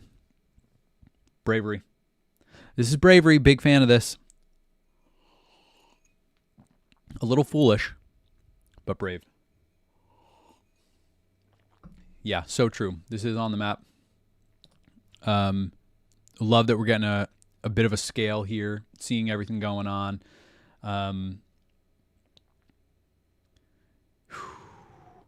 Yeah, you're right. A lot of the battles are about morale. And I bet he learned that from personal experience, to be honest.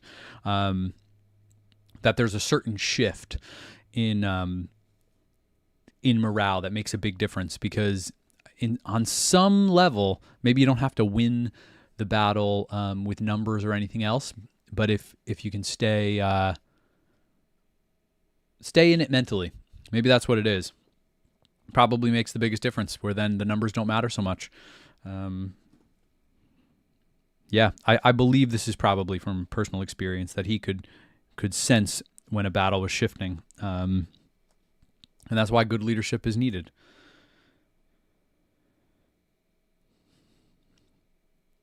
And then wonder took him, and a great joy. And he cast his sword up in the sunlight, and sang as he caught it. And all eyes followed his gaze, and behold, upon the foremost ship a great standard broke, and the wind displayed it as she turned towards the Harland.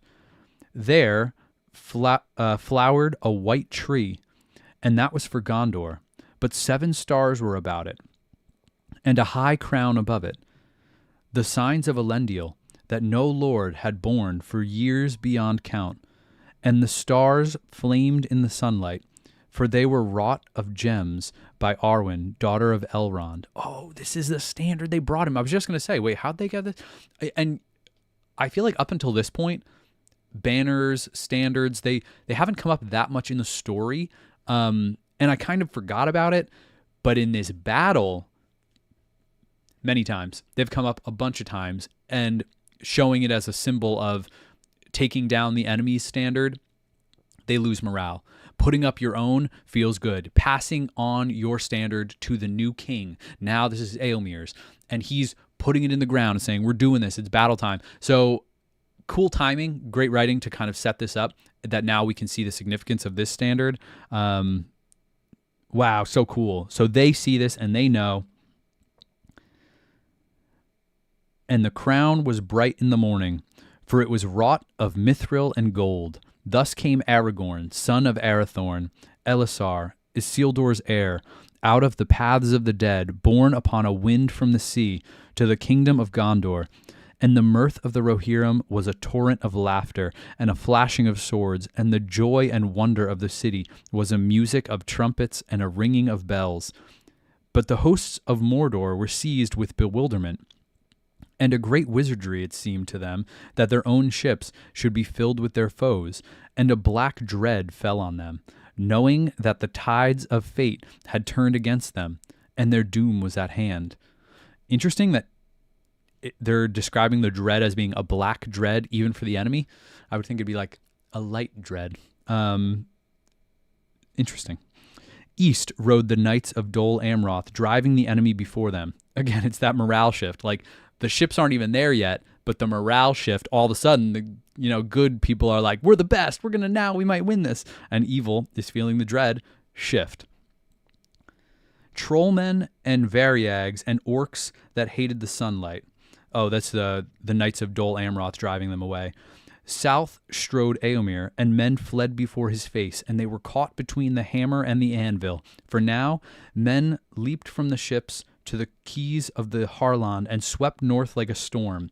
There came Legolas and Gimli, yes, wielding his axe, and Halbarad with his standard, and Eladin, sounds weird to say Aladdin, Eladin and El Rohir, those are the sons of Elrond, right?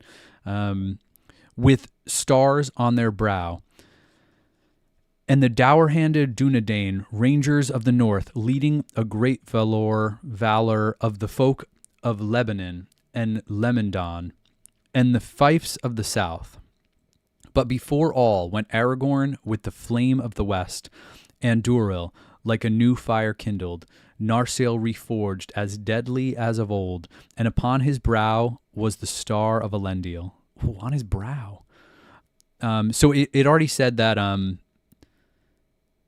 Elladan and Erohir had stars on their brow. So is that something they would do, like in battle? They're like, I'm picturing like a necklace, but with something hanging.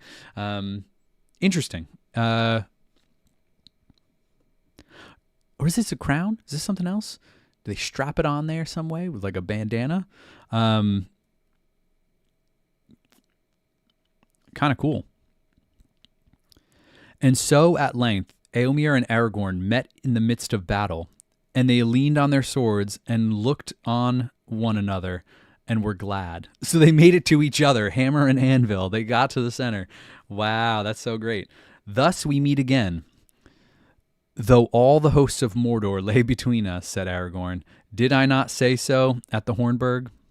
So you spoke, said Eomer, but hope oft deceives, and I knew not then that you were a man foresighted. Yet twice blessed is help unlooked for, and never was a meeting of friends more joyful. And they clasped hand in hand, nor indeed more timely, said Eomer. You come none too soon, my friend. Much loss and sorrow has befallen us. Then let us avenge it, ere we speak of it, said Aragorn. And they rode back to battle together. Ah, so good. I love that they got to find each other and have this little interaction mid-battle, and then they're like, let's get back to it, okay? Oh, that's good. So good. And they're kind of joking about it. Like, I never thought this could have happened. And is Aragorn actually a man foresighted? Does he have a little foresight? Oh, yeah, I'm getting some pronunciation. I need some of these. I'm hearing some fiefs? Fifes? Oh, I got a lot. Did John pronounce this one wrong, too? To be honest, I don't even remember what I said.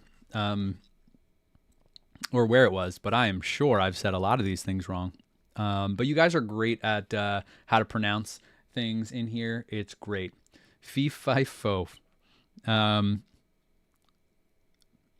And I try to remember the things you tell me how they're pronounced, but sometimes I definitely forget. But I'll get there in time. Wow. All right. So the other thing I'm now thinking, I guess the Army of the Dead has to take down all of the war elephants, the Oliphants, because so far it feels like Rohan can't touch them, so there are just a bunch of them still around. But maybe with the shift in battle, they'll flee a little. Let's see. Hard fighting and long labor they had still. For the Southrons were bold men and grim and fierce in despair, and the Easterlings were strong and war-hardened and asked for no quarter. And so in this place and that, by burned homestead or barn, upon hillock or mound, under wall or on field, still they gathered and rallied and fought until the day wore away. Then the sun went at last behind Mindoluin, I got it right, one of the pronouncing things. Mindoluin, and filled all the sky with a great burning, so that the hills and the mountains were dyed as with blood. Fire glowed in the river, and the grass of the Pelennor lay red in the nightfall. And in that hour the great battle of the field of Gondor was over, and not one living foe was left within the circuit of the Ramas. Okay, so the Ramas Ekor. It's that whole outer wall. Okay, good. No living foe. My goodness. All were slain, save those who fled to die, or to drown in the red foam of the river. Few ever came eastward to Morgul or Mordor, and to the land of the Haradrim came only a tale from far off, a rumor of the wrath and terror of Gondor. So not even many people got away. Wow. Aragorn and Eomer and Imrahil rode back toward the gate of the city, and they were now weary beyond joy or sorrow. These three were unscathed, for such was their fortune and the skill and might of their arms, and few indeed had dared to abide them or look on their faces in the hour of their wrath. But many others were hurt or maimed or dead upon the field. The axes hewed forlong as he fought along and unhorsed, and both Duelin of Morthond and his brother were trampled to death when they assailed the Mumakil, leading their bowmen close to shoot at the eyes of the monsters. Whoa. Bold dudes. Love it. Neither Hirluin the Fair would return to Pinath Gaelin, nor Grimbold to Grimslade, or Halbarad,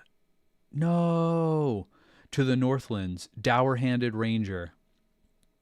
No few had fallen, renowned or nameless, captain or soldier, for it was a great battle, and the full count of it no tale has told. So long afterward, a maker in Rohan said in his song of the mounds of Mundburg. So let me just make sure I'm reading this correctly here.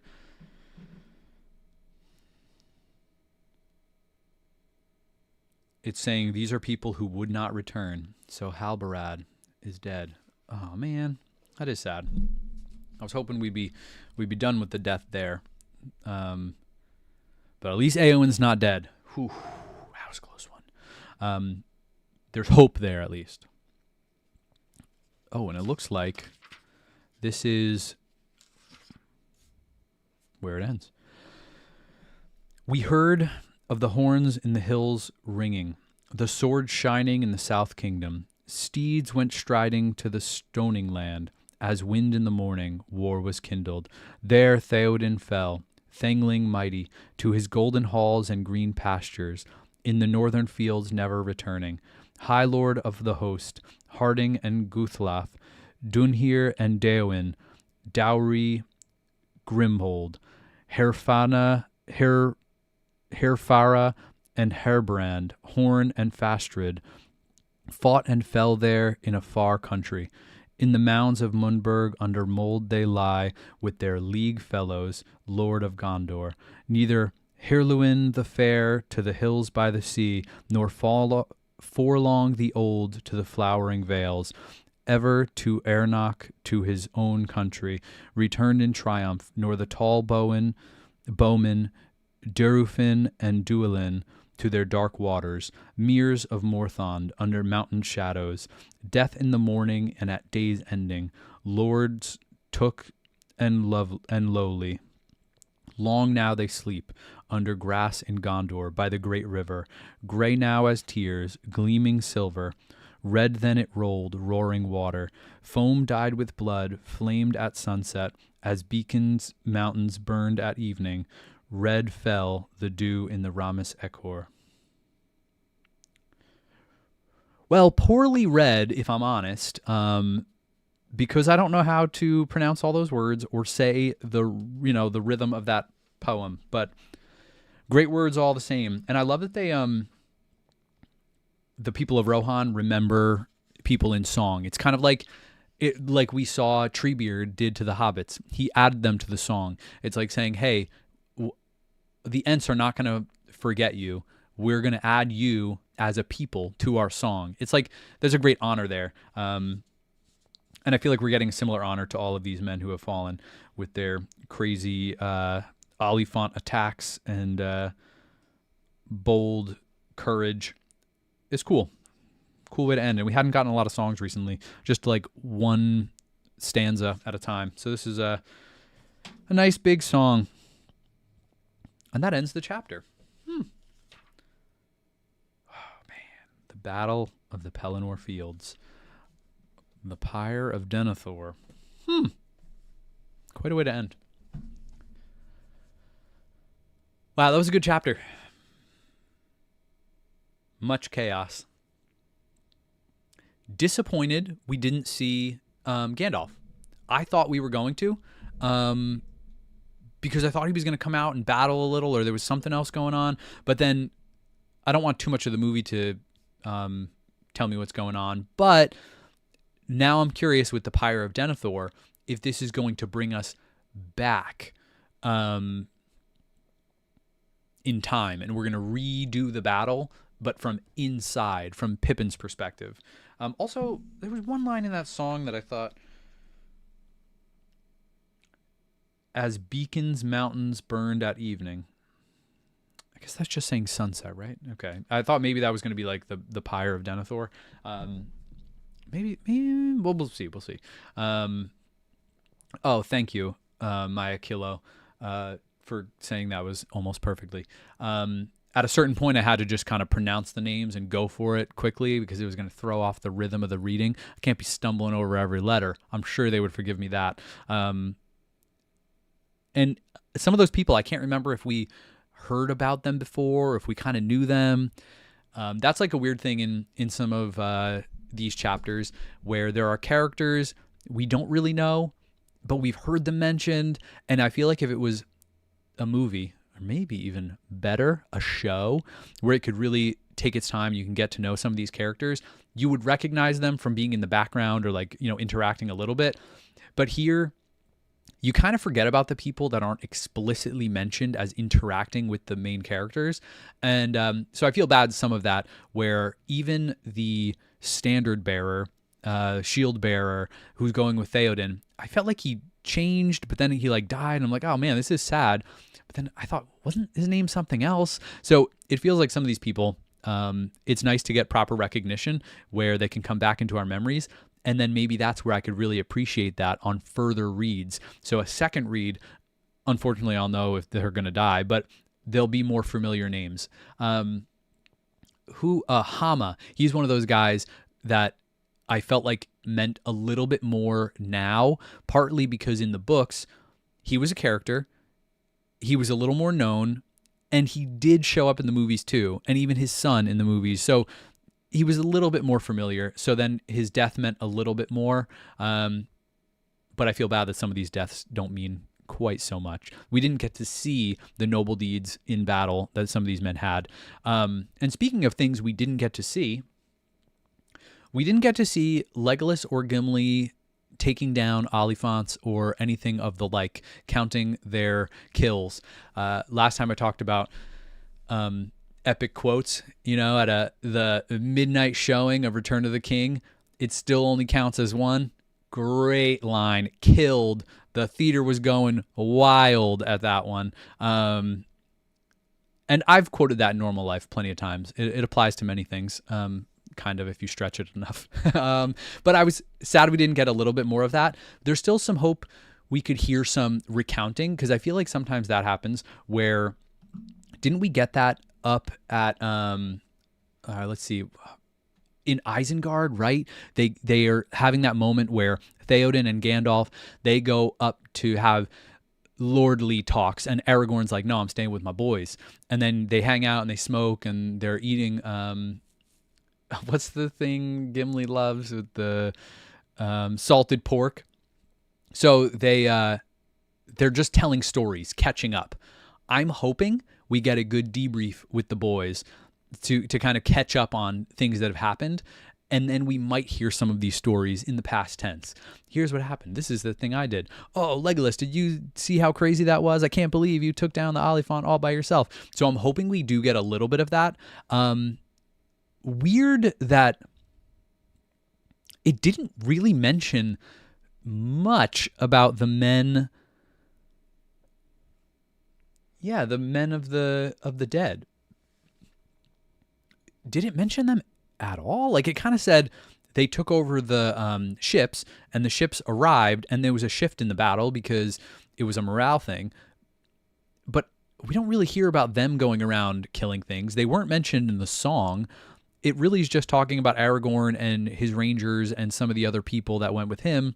I'm curious if we're going to get more of that interaction, or if in the books, the army of green ants flooding the battlefield is a little less noted, which I love, actually, because sometimes in the movies it feels a little lame. I remember, take it with a grain of salt, I'm just saying, early times, one of the first times I watched the movie, I remember thinking, well, why are they sending them away right now? Shouldn't they keep the army and also have them help with Mordor or do these other things? It's like this superpower, but then they have to set them free, poor negotiating by Aragorn or whatever.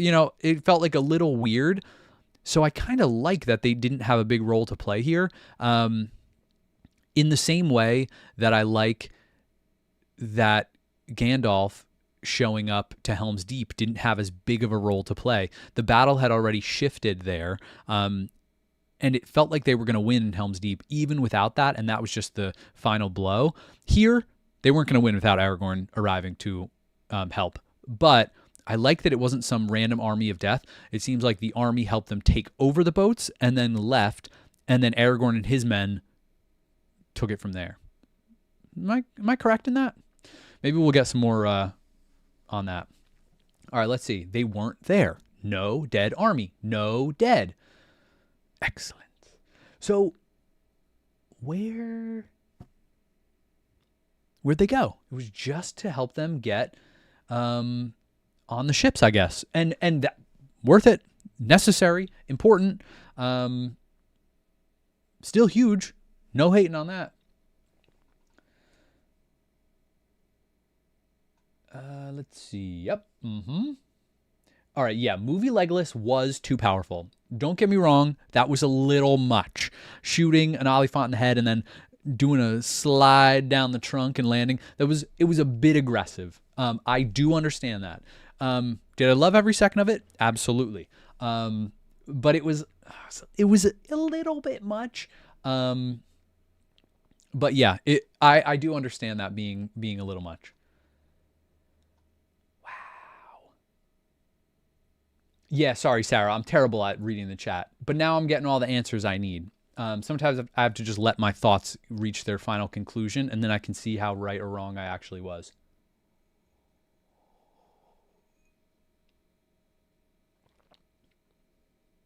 Wow, one of the things you don't like in the movies, yeah. Victory purely for the race of men. Oh, I hadn't thought about it like that. Although they're kind of like men still ish, kind of. But this does feel more pure in that sense. Um, Men whose age is coming. Yeah, that was the point. Legolas Orkinshield? Oh, you know what? A little wrong for an elf to execute an animal like that. That's kind of true. You know what? I do like that. Oh, there will be a debrief. Yes. Because you're right. It's not the elephant's fault that it was put in this position. I was gonna say, was it really the fell beast's fault too? But it does feel like one of the other ones they took down in the movies, they were cutting the war tower off the top and it slid down and it breaks and whatever. That feels fair. Then let it run free. I feel like there should be more of that, not like killing the Oliphant. Let it run free, because didn't that happen to one of the ones earlier when Faramir and his men attacked? Then it said that it was the Oliphant was running free for years to come, and every once in a while there'd be like a spotting of it somewhere, or like, I don't know what it said, or if I was just creating some headcanon there. But I do like that idea. So yeah, feels a little weird that in the movies that would happen. I like that didn't happen here explicitly, but we'll see in the debrief in the coming chapters. And don't worry, that's not a spoiler. That's just a nice encouragement for me to look forward to. Read chapters next time, meaning multiple, maybe I could. Calvin's no longer crying, so a double might be possible in future days, but I still have to do some grocery shopping, etc. So no double today. But you know what? I think 2:00 tomorrow is going to be possible. Yeah. Book battle's great. It could slow down a little bit. I wouldn't mind taking it a little slower and getting a little bit more of the action as it goes. Like even when Aragorn and Éomer were kind of getting close together, hammer and anvil, it would have been nice to get a little bit, just another few sentences of them approaching each other, working towards each other, catching each other's eyes in battle, slaying a few orc to get to them, that kind of thing, or a few men at that point. Yeah, interesting. Yeah, I mean, you know what? Snow, you're right. Legolas at least would feel bad.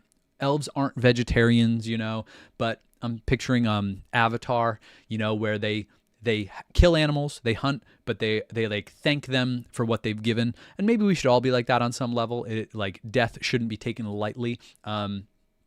It is still acceptable in some cases, but should be taken seriously. And a little bit ironic that we're saying this about an animal while all of these men and orcs were being slain.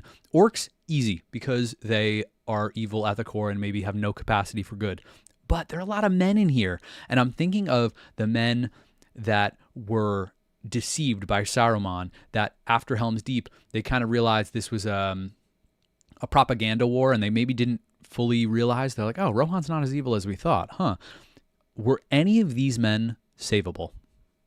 I don't know. So maybe all death should be taken seriously, but in war, things get a little hectic. I get it. Sometimes an innocent elephant has to die because it doesn't have a choice. But then the men, do they have a choice? Can they be saved? I guess when you've chosen battle, you're already in it. I don't know. These are some big questions. Not qualified for any of these, but they're things I think about.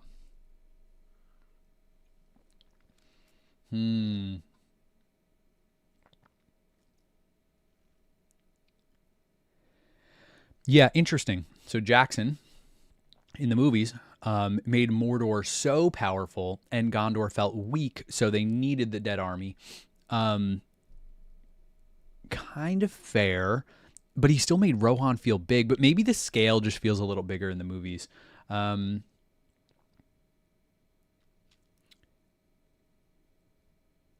okay, interesting. Saying Tolkien going back is kind of like cheating, jumping back in time. Things can be a little different. Um, hmm. A short story detailing the battle.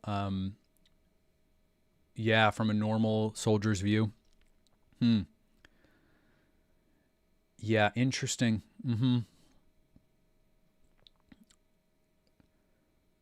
Ooh, John's got an essay on Thursday about orcs are no good? Question mark exclamation point. Ooh, that's juicy. I like this. Um, there's probably many more stories to read to understand about orcs, but that one chapter where Merry and Pippin were being carried and they're running, we got some more insight into orcs than I ever thought we'd get. I'm hoping for a little bit more of that. In fact, maybe we'll get that when we see what Frodo and Sam are up to. Wait, when are we going to see what they're up to? Are we going to have to wait another, like, till book 6? We'll see. I'm kind of glad we've stayed with the battle. Important things happening. And for the timeline, I think we still need to, like, get a little farther on this side of things. But I'm curious if in that tower we're going to get some more orc culture.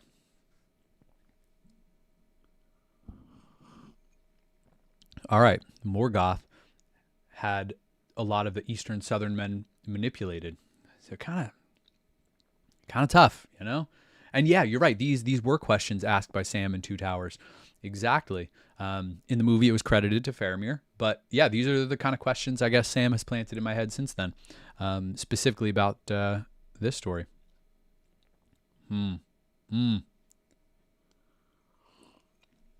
Yeah, and I remember someone saying that Tolkien struggled with the nature of orcs and if they could be redeemed or not. Someone said that he had answered some questions about this. I haven't read those things yet or watched any videos or anything like that. I feel like I need to finish the book on whatever purity is left that isn't spoiled by the movies, and then maybe after that I can look at what he has said about it, because that would be really interesting. But I'm going to wait until kind of finishing this. And then I have a book that my brother and his wife got us for Christmas last year that is like a bunch of drawings and pictures and notes from Tolkien and a little bit from Christopher Tolkien, I think, as well. But it's really cool. It's like pictures of smog and pictures and maps and little like just random drawings he made. And I started looking through that, but I might read that on the stream because I haven't like looked through it since last Christmas, and now I think it's going to mean a little more. So yeah, I might be willing to do that before I finish, but I don't want to get ahead of myself. Danny is definitely smart. Thanks, Sarah. Wow, I should do The Hobbit when John does Silm side by side. Would that work side by side? Eager to do The Hobbit, of course, and eager to do Silm. Is that what we call it, us cool kids? I can't say us, so I'm not one of you guys yet. I got to finish at least this, and then maybe I'll be cool like you guys. So that'd be interesting, but I don't know. Oh, then the appendices, meaning of these books. Let me look, because they're thick. Like there's a lot of like bonus material, and I kind of thought it was going to be referenced a little bit more. Oh, I got to it even sooner than I thought. Oh, no spoilers. No spoilers. All right. I don't know if you can see this. This is appendices. So that is a pretty thick chunk there. And I've only referenced it one time, I think, because the footnotes specifically said to look at something, maybe twice, Ents and Hobbit dates. Appendix F. Yeah, this is a lot of pages. Can they just be read straight up? That's not something I'd do on a live read, right? Probably a little slow with lots of pronouncing Numenorian kings. And are there footnotes in here too? Oh, there are footnotes in here that reference back to pages. Shouldn't it be the opposite? Like 299. I'm just doing a quick aside. Sorry, all of you people, for these random things. Oh, 299 is sending me all the way back to book 1.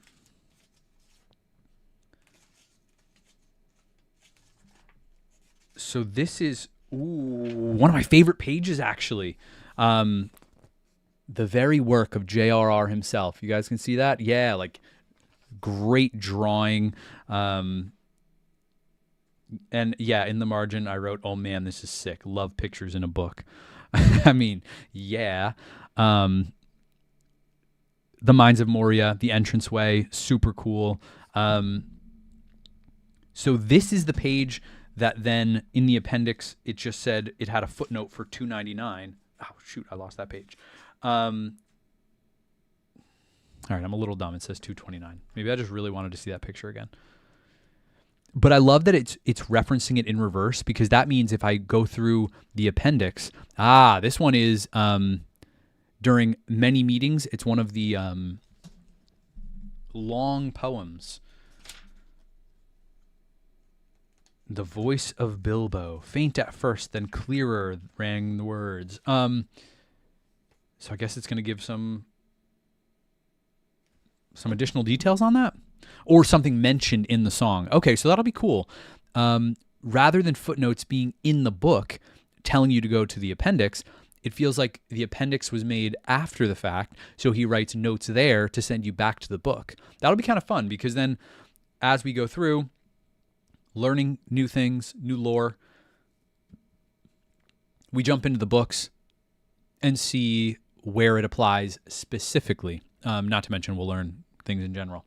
So yeah, that probably sounds really boring to some, but sounds really fun to me. So we'll see whether it is,